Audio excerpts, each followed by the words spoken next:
खुलुमबाय लोगोफोर आंनि आरोबाव गुबुन मोनसे गोदान भिडिअआव नोंथांमोन बयखौबो बरायबाय। आं दिनैनि भिडिअआव नोंथांमोनजों बर'नि मुंदांखा फावखुंग्रिफोरनि बैसोनि बागै सावरायगोन। आसा खालामो नोंथांमोना आंनि बे भिडिअखौ जोबजासिम नायलांगोन, लोगोसेनो आंनि बे स्टार्स बड' इउटिउब चेनेलखौबो साबस्क्राइब खालामनानै लागोन। फैदो बिदिब्ला भिडिअखौ जागायनोसै। नाम्बार 1 मासुम ब्रह्म। बिथाङा 2 जानुवारि 1989 मायथाइयाव जोनोम मोनदोंमोन आरो बिथांनि बैसोआ दायो 34 इयार्स कमप्लिट जाबाय। नाम्बार 2 संगिना ब्रह्म।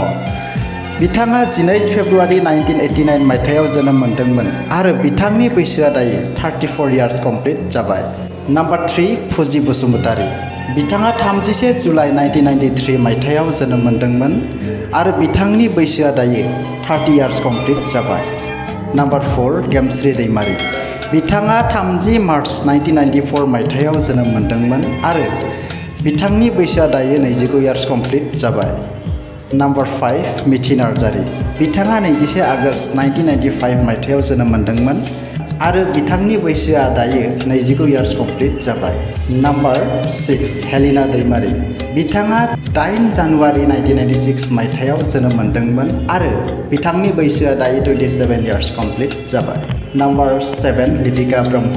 बिथाङा 31 दिसेम्बर 1996 मायथाइयाव जोनोम मोनदोंमोन आरो बिथांनि बैसोआ दायो 22 इयार्स कमप्लिट जाबाय। नाम्बार 8 दैजि बसुमतारी। बिथाङा 6 अक्ट'बर 1997 मायथाइयाव जोनोम मोनदोंमोन आरो बिथांनि बैसोआबो दायो 25 इयार्स कमप्लिट जाबाय। नाम्बार 9 फुजा मुसाहारि। बिथाङा 25 जानुवारि 1998 मायथाइयाव जोनोम मोनदोंमोन आरो बिथांनि बैसोआ दायो 25 इयार्स कमप्लिट जाबाय। नाम्बार 10 लीना बसुमतारी। बिथाङा 12 डिसेम्बर 1998 मायथाइयाव जोनोम मोनदोंमोन आरो बिथांनि बैसोआ दायो 24 इयार्स कमप्लिट जाबाय। स' लोगोफोर, दिनैनि भिडिअआ एसेनोसै। गोजोन्थों।